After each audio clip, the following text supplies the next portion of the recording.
মহালক্ষ্মী সঞ্চয় আৰু ঋণদান সমবায় সমিতি নামেৰে আমাৰ ইয়াত এটা অনুষ্ঠান আছে আৰু এই মহালক্ষ্মী সঞ্চয় আৰু ঋণদান সমবায় সমিতিৰ যিটো সমাজৰ কাৰণে কিবা কৰিব লাগে, সমাজৰ প্ৰতি আমাৰ দায়িত্ব আছে, দায়িত্ব বুজি সমাজৰ কাৰণে কিবা কৰিব লাগে, এই কাম কৰাৰ কাৰণে আমি এই নলবাৰীত এটা পৰিচয় দিয়াৰ কাৰণে এই মহালক্ষ্মী সঞ্চয় আৰু ঋণদান সমবায় সমিতিয়ে শিৱকালী ধাম নামেৰে এই অনুষ্ঠান এটা গঢ় দি তুলিছোঁ।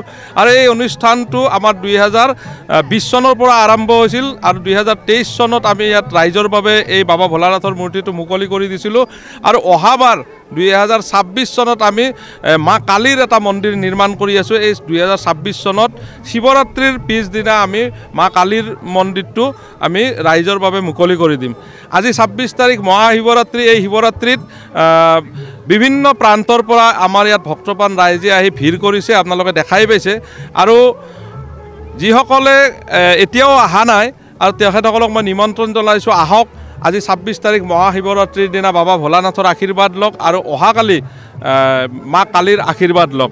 আমি মহালক্ষ্মী সঞ্চয় আৰু ঋণদান সমবায় সমিতিয়ে যি কাম কৰি আছোঁ, এই কাম আমাতকৈ আৰু বিভিন্ন এনেকুৱা ছ'চাইটি আছে যিয়ে ৰাইজৰ বাবে কাম কৰিব লাগে কিন্তু কৰা নাই।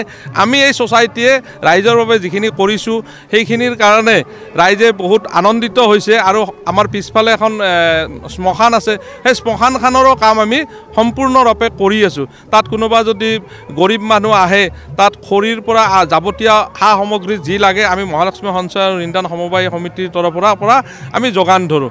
আহক আমি সকলোৱে লগ লাগি এই শিৱকালী ধামৰ যিটো অনুষ্ঠান, এই অনুষ্ঠানটো সৰ্ববৃহৎ কৰি তোলোঁ। নলবাৰীৰ এটা গৌৰৱৰ অনুষ্ঠান হৈ উঠক, আমি সকলোৱে সহযোগ কৰোঁ।